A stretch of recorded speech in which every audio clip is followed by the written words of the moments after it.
Hail, hail, folks. Welcome to the latest edition of the Belfast Bhoy Celtic podcast on Hail, Hail Media on the Spreaker platform. It's been a long time since I've done my last podcast. The last time I done one, I predicted a certain scoreline, which turned out to be completely the opposite. So if you don't know about me, get me on Twitter at the Belfast Boy, BHOY for the boy. So it's welcome to the show, Sunday the 8th of May. Kicking off a wee bit late here, 25 to 12. What I'm going to do for the next hour, shoot over everything Celtic, what's in the news, where we are, what's been going on, what's bothering people. A few tunes mixed in there, obviously, and we'll take it from there. So shout out to a good friend who's supposed to be working a bit like myself at the minute there. He's tweeted me there, Liam O'Neill. He's at Celtsfan1967 on Twitter. Shout out to yourself, Liam. Hope you're not working too hard there, pal. So what I'll normally do is kick off the show with where we are at the moment. So as we all know, we're mathematically not champions, although it would take a series of 10-0 defeats to stop that show. So top of the league, 35 played, 124, 8 draws and 3 losses, 80 points in total. The sheep behind us, a good 9 points. They're behind us.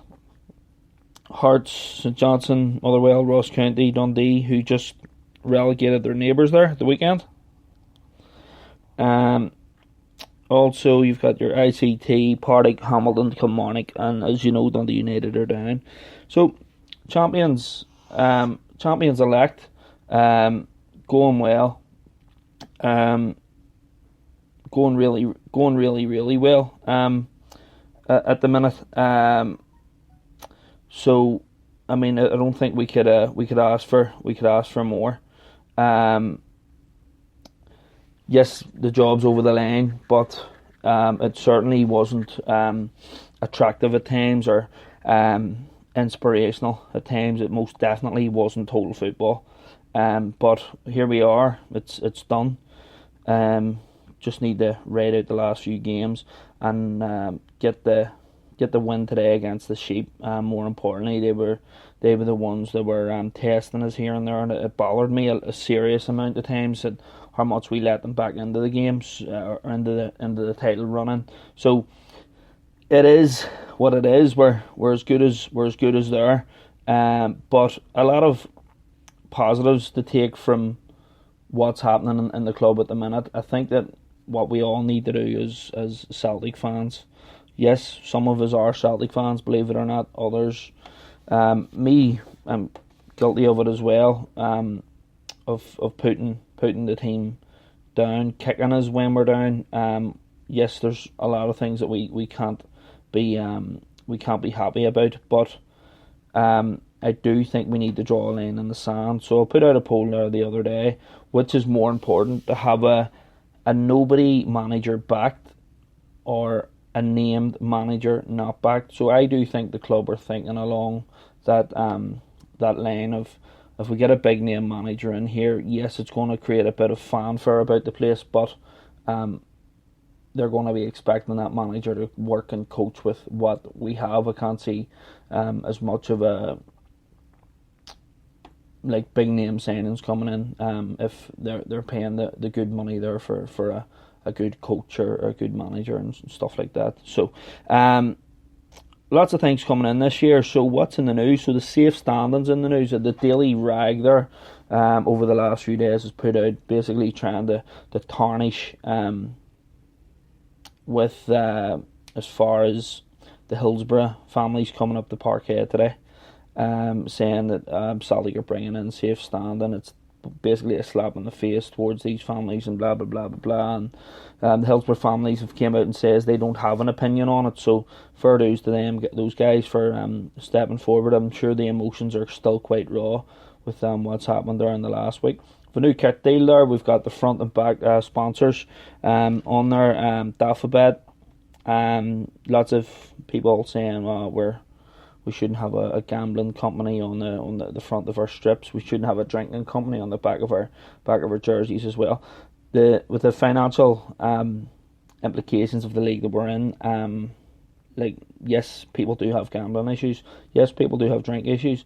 However, it's money. So I know that the Dafabet sponsor there is averaging about 8 million over a 4-year period, with incentives if highly fluctuated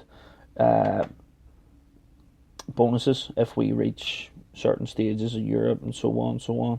So then you've got the Magners deal there as well, which is in there. So one thing Paul Larkin pointed out on his on Twitter was that he said that there was no Lisbon Lions anniversary crest on the kit. What I do think is going to happen is that the club are going to make a little money spinner and do like a one-off anniversary jersey. So they're running a business at the end of the day. I'm not exactly a fan of that type of stuff happening. However, I can't see that happening. I would have thought the club would have made a big deal about the anniversary of Lisbon this year, but I'm sure it hasn't gone unnoticed, and I'm sure we'll see some sort of jamboree going on come May time. So yeah, so new kit deal there. We've got the league wrapped up. Ronnie's leaving. It's sort of bittersweet for me. Like it's the age old question of Ronnie Dela. You know, it seems like we've been having this chat a long time. Feel sorry for the guy, but he was sort of. It's a poison chalice, the Celtic job. You know, it's the thing with Celtic as a club is, we don't lose. The fans expect a win every game. You know, and we're not even realists.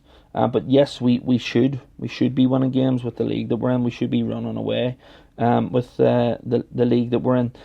But it is what it is. He's leaving. I think it's for the best. He's left in good terms. He's had nothing but nice things to say about the club and so on. But who's coming in? So I mean, I'm just going to expose this guy. I'm sure he won't mind. It's all friendly banter. Boxer Toy on Twitter has said yesterday that Brendan Rodgers is going to be revealed. Is going to be revealed on after Motherwell game on, I think it's Tuesday or Wednesday we play Motherwell. So I says, is that have you got a good source for that one there? And he was like, look, I'll stand corrected if I'm wrong. So Brendan Rodgers will be happy enough for him to come in, maybe with Lennon as a sort of an understudy type thing, to Northern Irishmen or North of Ireland men coming in there to fill the Parkhead hot seat. So yeah, if it's going to be a big name like Brendan Rodgers, he's been assistant manager at Chelsea and so on, and I know he's a fan. He's going on paper saying that if a club like Celtic come looking for you, you walk there. So that's the type of mentality I'm looking for, and he understands it. He gets it. He knows what it's about. So managing wise, there's lots of names in the hat there. I do think that, as Joe McKenna said the other day, that Celtic have played their chance card last year with Ronnie Dela, and there's no more chances. So we need to get it right this time. As far as the manager goes, someone that understands it and someone that gets it. So in reality, I feel that needs to be done before the end of May, so that the club can outline to the manager, look, this is what we have, this is what you've got to work with, this is your squad. I want you to go away to the Euros, like Gordon Strachan did, but he was away with the BBC, albeit I think it was the World Cup at the time, for a bit of scouting. So and we'll see what we have out there. Over the last, I mean, we did pick up some. There was talks of us signing some Swiss boy. He's now with Stoke. Is it Shaqiri we were linked with back in the day? But I mean, we need to get him in now, as opposed to We need to prepare mentally as well as physically for the upcoming Champions League run-in, which starts really, really early this year. It's like the second week in July. So it has to happen. Brendan Rodgers, I wouldn't be overly disappointed. So there you go. So this week, I listened back to Stephen Ray's Celtic Rock and Roll show there the other day about Albert Kid Day. Now, anyone that knows anything about me was that I didn't grow up as a Celtic fan. I grew up as a Man United fan under the influence of my grandfather. Now, upon going to Solitude one weekend with my uncle and Parkhead the next week, I slowly fell in love with the club. So in reality, I only really started supporting Celtic around 1997, 1998, which was a good time. I was there to witness the stopping of the 10 in a row. Larson and Bradback scoring that day, so I can vouch for that. But I listened back to the montage that Stephen Ray put together. If you haven't listened into the Celtic Rock and Roll show, give it a listen. Fantastic montage of Albert Kid Day. Basically, Hearts had to win to win the league. Celtic needed to win by more than 4 goals. And I always hear Paul Larkin going on about it, Love Street 86 and so on. I would have been 2 years old, so I probably wouldn't have understood it anyhow. But the montage, I can imagine, like, Jesus, I would have got some fucking buzz off that, like. And you can hear at one stage the crowd going absolutely bananas, like basically letting the Celtic players on the park know that Dundee had scored. So happy Albert Kid Day during the week there, and give Stephen's show a listen to. It's always a lot of effort goes into his shows. Well prepared for his shows. He has shame about the rock music, but hey ho, you can't win them all. So one thing I did ring into the Homeboy show there a couple of weeks ago. They had their phone in. It was a week after the Rangers game, and what happened was I rang up and said we were talking about obviously discussing the new manager. And the point I put to the panel was that yes, our PLC stroke board are they to a certain extent interfering with club matters, and what I meant by that was that we're going out and we're buying players to sell on for profit, which is fine. That's fine.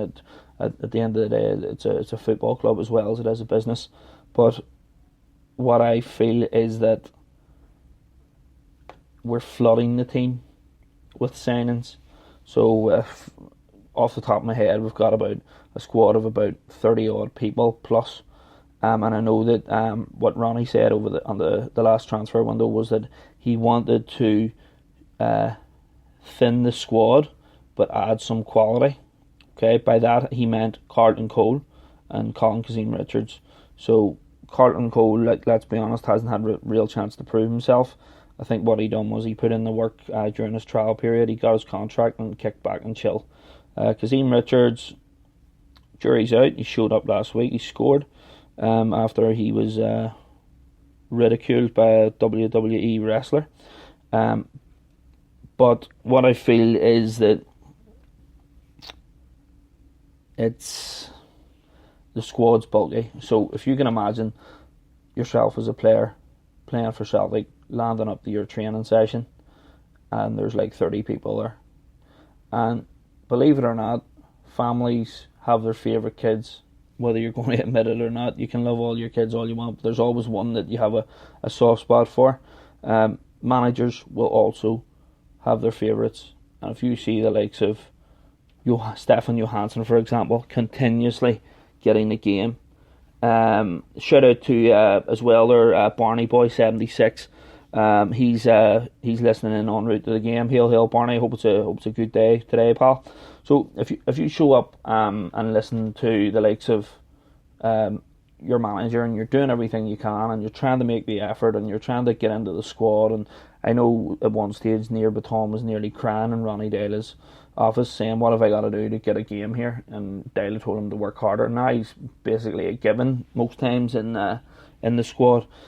If you turn up and look at Johansson getting a game, and I'm going to go into this in a bit more detail when I'm speaking about squad trimming further on in the podcast, but if you look at the likes of Johansson, people like,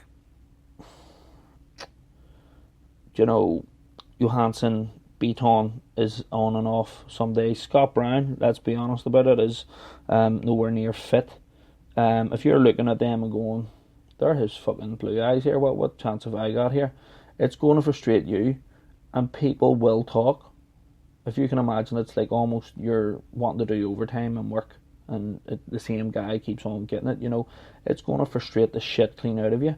Therefore, thus, create unrest in the team. So yes, the PLC or the board are buying for profit to sell these players on and make a bit of dough on them. There's nothing wrong with that. But there comes a time where that unrest in the team is a consequence of the PLC buying for profit. There comes a time where we need some sort of, someone with a good set of balls on them to turn around and go, listen, Peter, I know what you're saying, mate, right? No bother. Not interested. Okay, I've got my squad. I'm happy with my squad. There comes a time where it's a knock-on effect where the board need to be kept back. Just you take care of off the field matters. You leave the on the field matters to me. I know that there comes a time where they're going to need to be involved with money and stuff like that, but I just think that it can and it would frustrate me if I was in that circumstance. So Rangers there, let's be honest, we didn't show up that day. I'm not going to dwell on it for too long. I have no arguments. And that was sort of the straw that broke the camel's back. We'd all set ourselves up for this big happy days. Here we go, let's get these bastards and all that carry on. And it didn't happen. And let's be honest, the better team won. The better team wanted it. It was a draw and we lost in penalties, if I'm being honest with you. I watched the game, I got the penalties. My kids normally go swimming about 3 o'clock on a Sunday. I turned the game off and I was driving down the Antrim Road with my partner, and I turned my phone off, turned everything off, radio off, whole lot. So driving down the Antrim Road and I seen a guy walking out of a bar and his face just told me everything and that I needed to know. We'd lost on penalties. So that can't happen again. The use an old football commentary cliche, the golfing class didn't exist on that day. And I go back to saying what I've always said is that we need to be doing now, and even in the past few years, legally, what they did illegally. It's all about the bragging rights. And they're the laughing stock of Scotland, no doubt about it. But if we're not doing our talking on the park, we've very little to fucking shout about. You're only as good as your last game, and that can't happen again. We need a manager that understands that we don't lose to fucking Rangers. We don't lose to anybody. And if I have a slight inkling that my team are going out there, or a player is going out there half motivated, you're not fucking playing. There's likes of Aidan Nesbitt in the development squad scoring for fun. Seriously. So if 20 grand a week, 15 grand a week, whatever the fuck you're getting in your salary doesn't motivate you, then get the fuck. Carlton Cole, loan him out to fucking Alloa. He's a dumpling. He needs to go. He's shite. And there's too much dead wood in and about. And too much big egos as well. A lot of big egos in there. Chris Commons got an ego. Scott Brown got an ego. A lot of people with big egos in there. And the ship needs steadied with the amount of players in the squad, the big personalities in the squad. Scott Brown sort of needs to be phased into a coaching role. He has an aura about him that he's a a motivator, but I haven't seen that from him this year. So resolution 12 then. If we ever had any doubts about the Scottish FA and the Scottish mainstream media being corrupt, if you did have any doubts, I don't know where the fuck you've been, Mars or something maybe, but resolution 12 being spoke about a lot in the press this week, and the SFA being questioned as the why they gave Rangers the licence to play in Europe when they were in the middle of a tax case. Ongoing, usual corruption from the usual people, secret handshakes and honest mistakes, absolute fucking corrupt bastards from the top down. And FIFA can hardly distance themselves from this as well, because they have a lot to be answerable for. Absolute disgrace. The evidence is there, and I'm not sure there's a court for what the hell's the name of it? I forget but it's basically to do with due diligence in sport. I think it needs to be brought to them. Someone needs to grab it by the balls, because these cunts, there's anything to do with these tramps getting back into the top tier of football. They've had all sorts of helps-ups and fireman's lifts and fucking home ties and honest mistakes and fucking everything to help get them back where they are, and it's corrupt from the top to the bottom. We know that. So I'm not going to dwell or pass my anger on that for too long. We know what it's like, and if anybody did know anything about it, you've lived a very sheltered life. What I do want to say is it's a anniversary today to the Green Brigade. They are on. I just retweeted one of their things there. 10th anniversary today. To the Green Brigade, and that's actually been tweeted out from the Camo Foundation. So fantastic cause. Always there. Always get a raw deal, but always show up at the end of the day. Some of these people, they're painted as scum, but I'm led to believe, listening in to Joe McKenna and stuff on the Homeboy show, some of these guys are fucking primary school teachers. You know, they're educated people. They just love Celtic. So I do know that the Hillsborough families are attending Parkhead today, in solidarity or in respect to the Celtic fans who stood with them throughout. I know that we were one of the first teams that played them after the Hillsborough disaster played, and I'm sure we'll all make them know and let them know that we're still there for them. An absolute fucking disgrace and another element of corruptness from football, fans, police, government, newspapers. They're all in it together. They're part of the fucking problem, so they are. And what I do think is that rags like the Sun, photographers and journalists, and the Daily Record at that, should all be banned from Parkhead. It's a given. They write shite, they tarnish our name, they tarnish all we hold dear. They go against our very values of a club. The one that stood out in the last few days was Celtic Yobs. It was the headline in the Daily Record. It said Celtic Yobs, police are looking for them on social media due to their pyro antics or something like that. And then it was another cutout of the Daily Record saying, see this amazing moment when the Liverpool bus drives up to Anfield. They're greeted by a huge, amazing pyro display. It's a fucking difference. So these cunts are out to get us. And we knew that. So ban the cunts from Parkhead. Also on Thursday there, 35 years anniversary of Bobby Sands' death.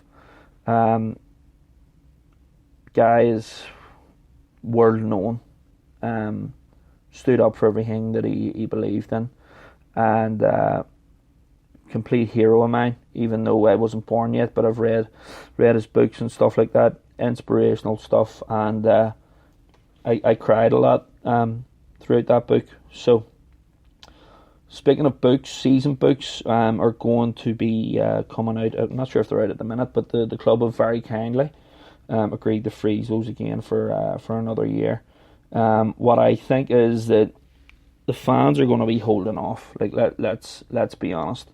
What do you call it?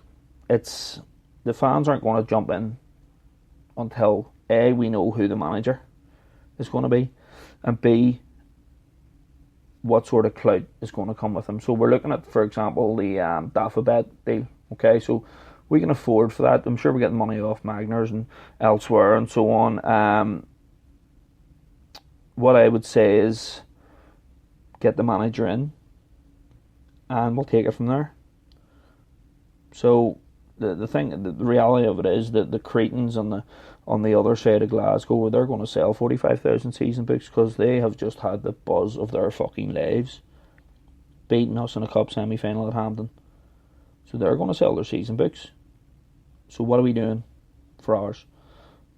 So safe standing, yes, it's coming in this year.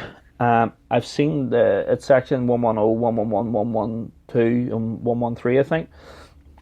Collectively 2,500 fans, and if that is filled and that doesn't create a serious atmosphere in line with where the Green Brigade and stuff are over there, and bring fans back that way, that's going to be colossal. So I think that's going to be a good thing coming in this year. It's also the anniversary of Lisbon. A lot of exciting things happening this year around the club, but I do think we need to get a good coach and back him, a good manager and back him as well. We do need to shed a bit of fat in the team. And moving on to squad trimming, Liam O'Neill's just tweeted me in there again. He says, can you mention I'm a nurse in Oxford and that I hope the board really push the boat out on the new manager and we get someone who will get us back to the Champions League next season. First shout, Liam. I don't know about the whole nurse thing, but whatever gets you through the night, mate. Yeah, the board need to back the manager, absolutely. Champions League next year, we need to see some serious turnaround in the squad in order for that to happen. In my opinion, I don't think we're capable of getting to the group stages. And being a realist, I would like that to happen, but it's not going to necessarily happen. So, I just want to speak about the squad trimming then. So, I think I'm going to fly through these guys here very quickly. So, in the squad, Aidan Nesbitt needs to move up to the first team. Anthony Stokes out on loan at Hibs needs to come back into the fold. Why? Because he understands it and he gives a fuck. Callum McGregor, great player, needs to get in there. If Beaton or someone else moves on, he's got to be in there. Callum Waters, don't know an awful lot about him. Seen him in a couple of bounce games or development games. Maybe a bit of a fringe player coming into the later part of the season if we need a bit more young legs in and around the squad. Carlton Cole, terrible contract, move him on. Charlie Mulgrew will do for now. Looking at the back four, ideally, what that would be is Simunovic, Svichenko, Tierney, maybe Yanko. Lustig's had better days, but Charlie Mulgrew would hang around for now until we get some sort of consistency back there. Colin Kazim Richards, or the Big Z as he likes to call himself, certainly giving me a big Z, a couple of Zs to be honest with you. He's putting me to sleep apart from his Twitter antics with that WWE guy. Needs to put his stamp on that big name of his, or that big ego of his, or what he thinks of himself isn't certainly coming across from the park. Craig Gordon is a given, he's going to be hanging about in there. Darnell Fisher, doing great at St Johnson. I hope that's not the fact that he's found his level there. I hope it's the fact that he's actually getting a run out in games. He's done really well for them this season, and I think he should come back. If Mulgrew's going to move on, he should be coming back in there anyway. Boyata, he's got to stay, obviously.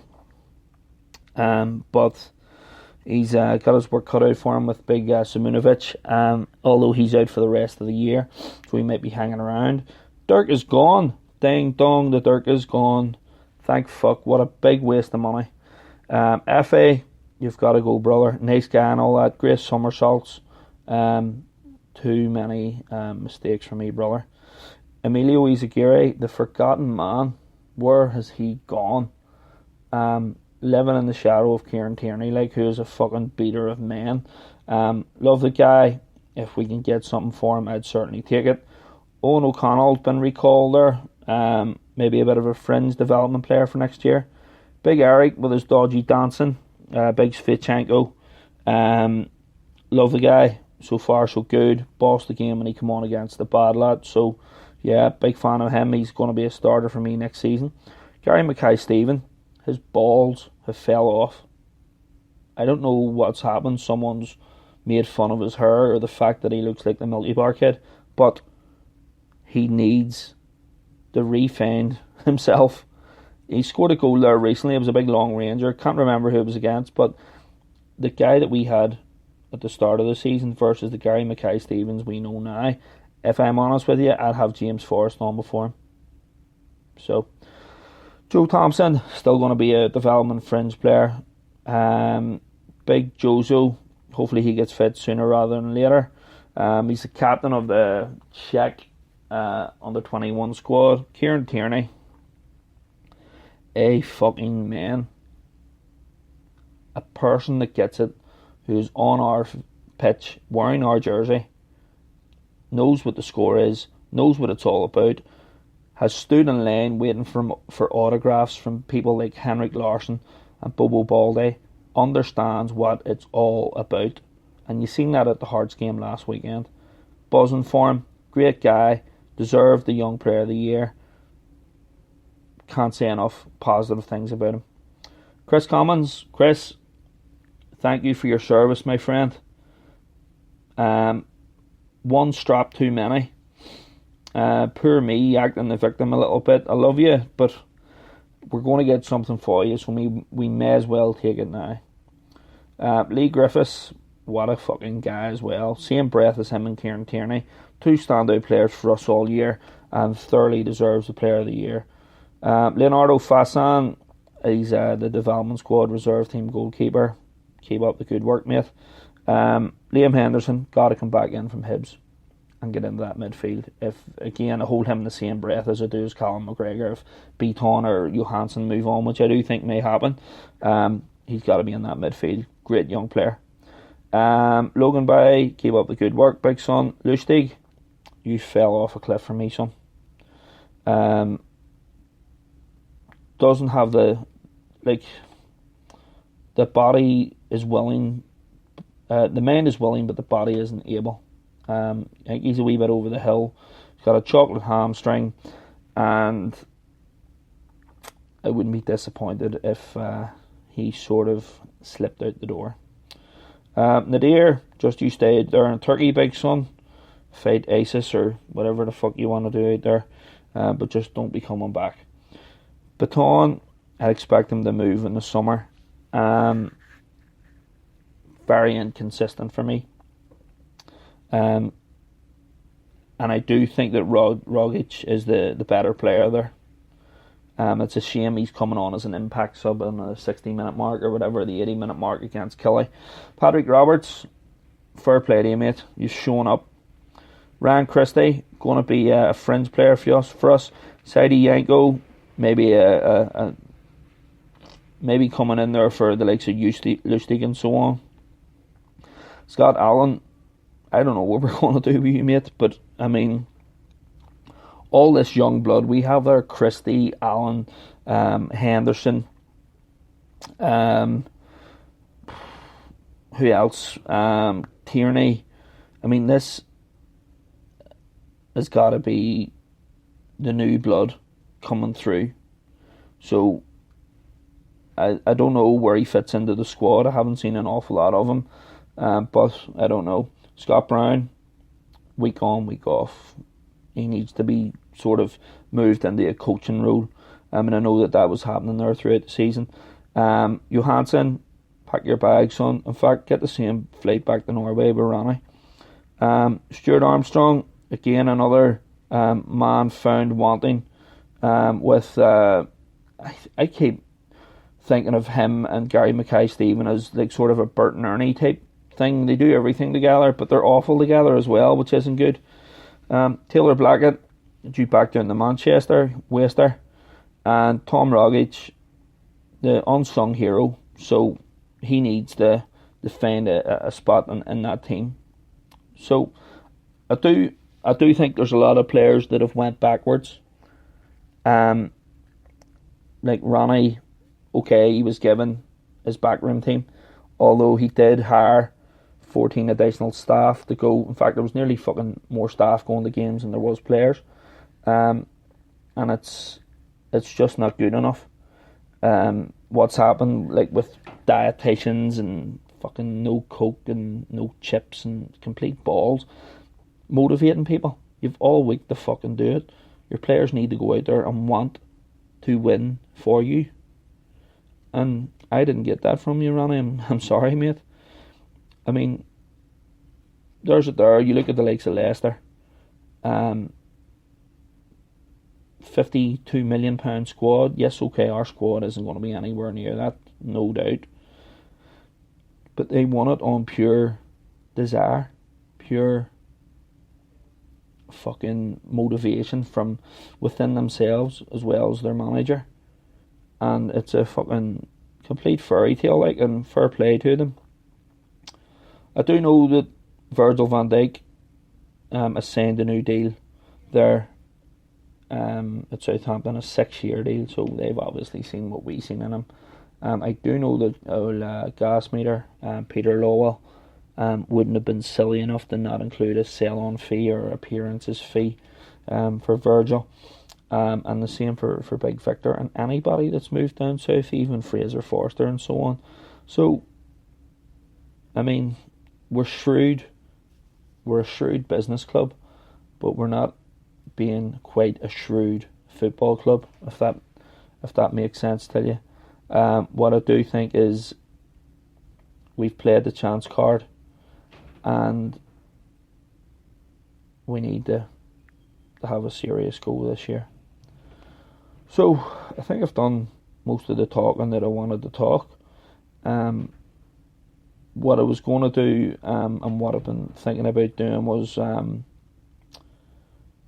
obviously need to speak to the powers that be within Hail Media about this and make sure it's okay, about bringing on other persons or people to the show. What I mean by that is that in the nicest possible way, the show's called the Belfast Boy. It would be much easier for me to stick an S on the end of it and make it the Belfast Boys. So honestly, if you know anybody from Belfast who would genuinely be up to it and be a good critic or and love Celtic, obviously, send them my way. It's just I want to grow the show. I feel that the shows like the 90-minute Cynic and the Homeboys and the Smell the Glove shows are fantastic. I feel that Stephen Ray's a lot more structure, whereas mine's is basically written down on a back of a piece of paper. So I want to grow it. So if you know of anybody that would be up for it, let me know. Or even if you're up for it and you live in Belfast, or we could fob you off with a dodgy Belfast accent, let me know. So don't forget to check out all the other shows on Hail Media. Homeboys, Smell the Glove podcast, 90 Minute Cynic, Celtic Rock and Roars, Half the World Away. Don't forget to check out Chris Long's show on the Celtic Dreams tonight on Spreaker as well. Also, check out Paul Larkin's new books out there. He was meant to send me some content on it, but he never got around to it. So give Paul a follow on Twitter. His content's always fantastic. A Paul Larkin 74 or LS. I'll just get you the exact content here. He's got his own website. Okay, LS86productions.com. I've just retweeted what it's called. Certainly looks a business. So obviously it's Champions Day today, and what I'm going to do is I'm going to end the show with a few tunes. give me a shout on Twitter at the Belfast Boys Celtic Podcast. There's people in the chat room there. I want to give Sean Brennan a shout out. David's in the chat room there, and there's Apocalypse there. Vandal Grease there, giving me a hail from Belgium. Yes, good shout out. Vandal Grease there, the new boy, Christopher Adger as well. Don't know an awful lot about him, but he looks like he's a big lad. His ma says he wouldn't be long. And Paddy Brennan, yes, same Paddy Brennan up as well. Sean, thanks for tuning in as well. They're over in the US of A. I need to speak to you about maybe getting on to one of the Celtic Dream shows again. I've been threatening to do it for too long. So I want to play out here with a good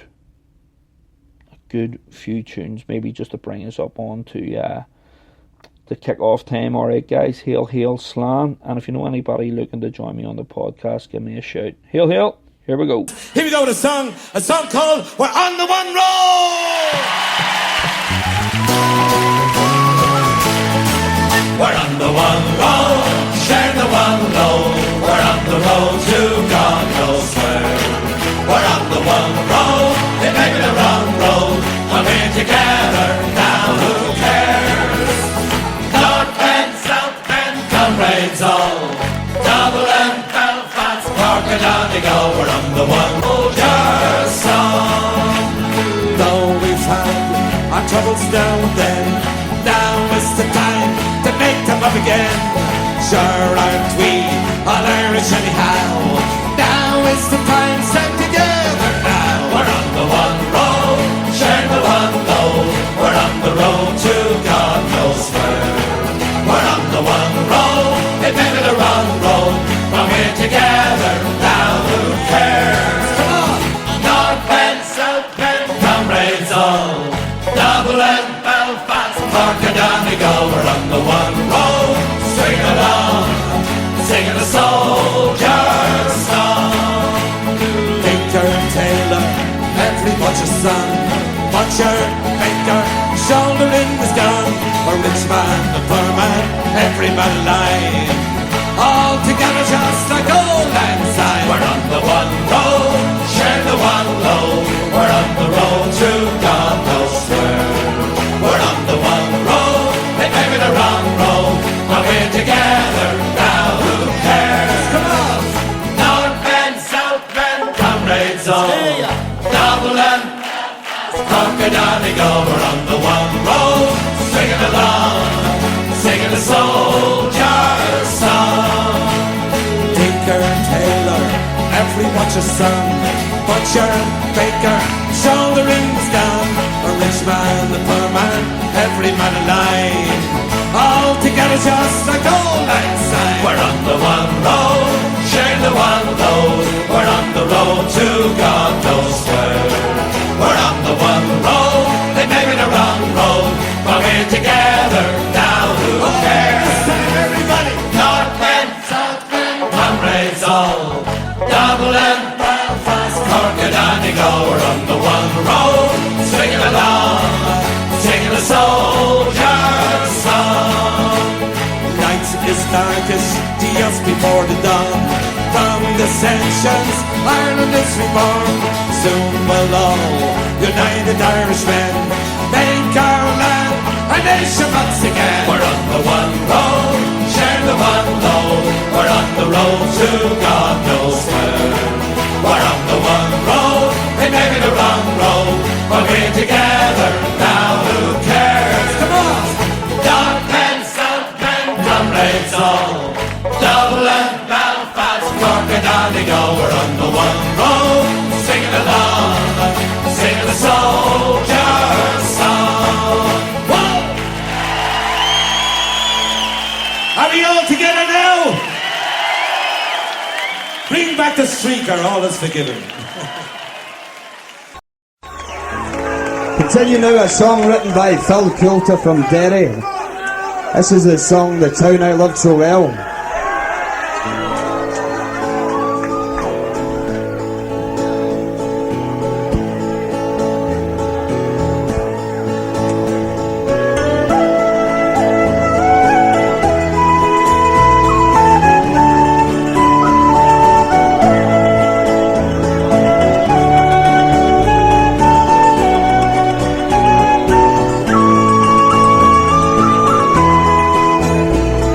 my memory,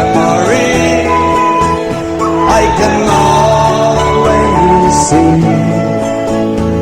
the town that I have loved so well, where the school played ball by the gas yard wall, and we laughed through the smoke and the smell.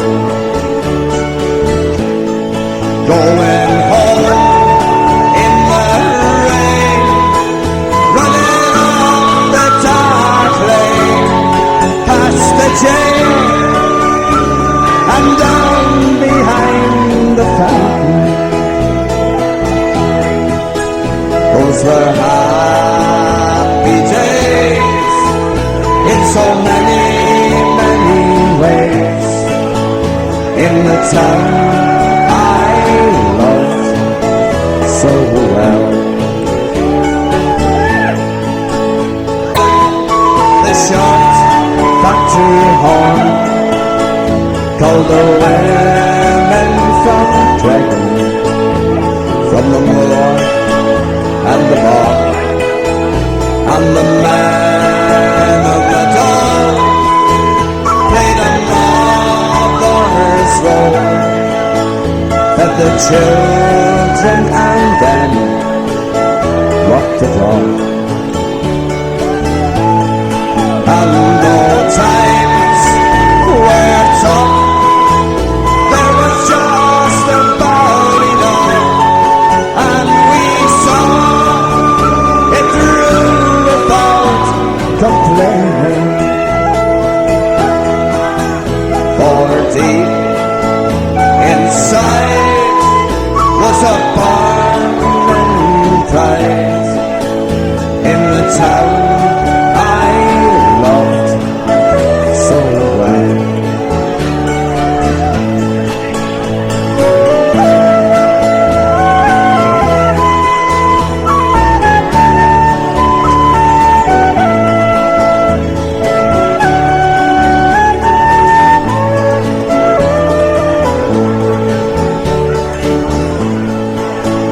There was music there in the dead air, in a language we all could understand.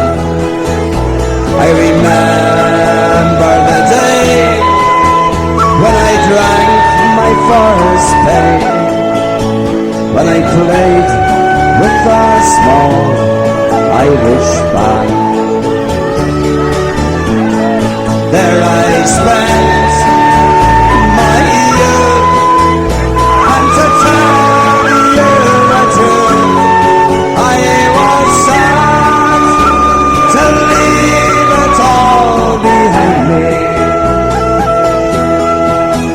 For I learnt about life, and I found me a wife in the town I loved so well.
see how a town So they ended on this wee one here, and it was to its knees by the outcasts.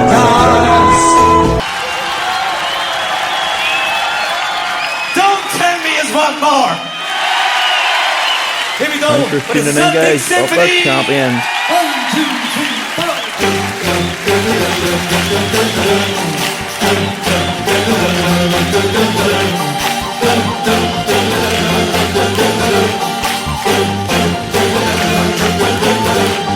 Fire across the sea.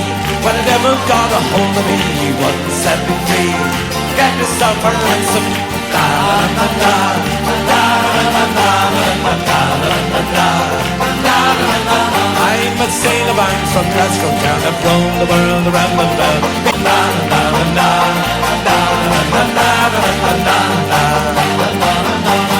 I can see his evil eyes. Let it on me by surprise. Take me to your paradise. What will see the jungle?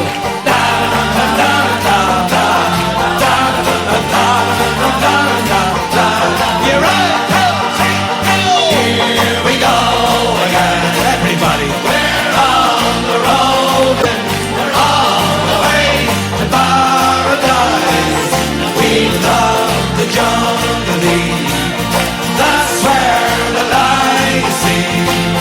For then those evil eyes, they have a place in paradise. Feedy on the walls as the sun was going down. Feedy on the walls.